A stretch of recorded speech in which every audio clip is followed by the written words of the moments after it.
It's been over a month since Deadline, along with a few other news outlets, announced that Cormac McCarthy's magnum opus, Blood Meridian, or The Evening Redness in the West, is finally going to be adapted into a film. I was both ecstatic and worried when first reading the article. Firstly, the news that John Hillcoat would be directing made me a bit nervous. Don't get me wrong, he's not a bad nor incompetent director. After all, he made a surprisingly faithful and effective adaptation of McCarthy's novel The Road. But knowing the colossal gap between Blood Meridian and The Road, in terms of thematic scope and subject material and tone, in both philosophical and spiritual aspects, demands the lens of a director with protean capabilities. Think of a Martin Scorsese, a Paul Thomas Anderson, an S. Craig Zahler, or especially Terrence Malick.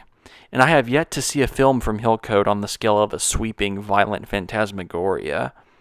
So I had many doubts and fears upon the initial announcement.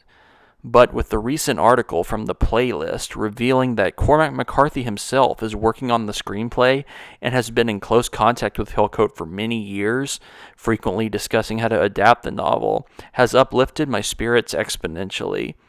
And since McCarthy himself is acting as an executive producer on the film, hopefully his voice behind the scenes will influence the filming and editing processes more so than the production company, New Regency.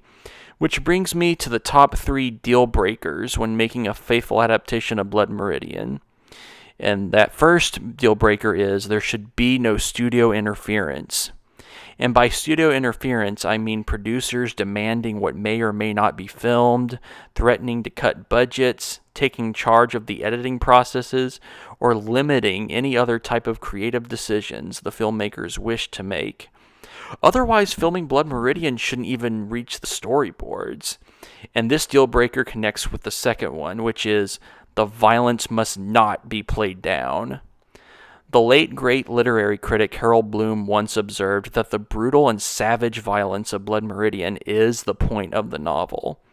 And the acts of unrelenting violence in the novel are so unforgiving and vicious that to mute or tone down or ignore them would not only defeat the purpose of making the film to begin with, but would be an insult to what McCarthy reveals about the myth and lies of Western expansion.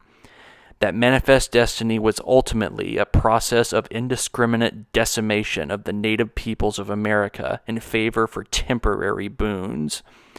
These massacres happened in history, and it would be an unforgivable insult to the many innocent souls who lost their lives from not only the historical Glanton Gang, but all self-righteous, delusional believers in American supremacy over all other peoples and nations. And the final deal breaker is this: the casting. But in all honesty, there's only one character in Blood Meridian who demands the perfect casting choice, and that's Judge Holden.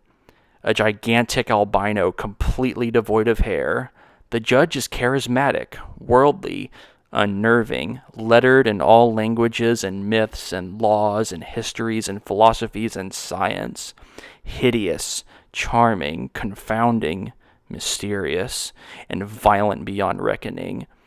There's only one actor I can think of who can play the judge pitch perfect, and that is Daniel Day-Lewis. Lewis is easily the most versatile and talented actor since Marlon Brando. Anyone else is not capable. Maybe Vince Vaughn could play him well, solely based on his impressive performance playing Bradley in S. Craig Zahler's brutal brawl on Cell Block 99. Since Blood Meridian is my favorite novel of all time, I will wait with anxious anticipation for the filming and release of the film. And if everything runs smoothly during the production and filming and editing of Blood Meridian, I feel it would be safe to predict it will be one of the most strange, surreal, harsh, brutal, and beautiful films ever made.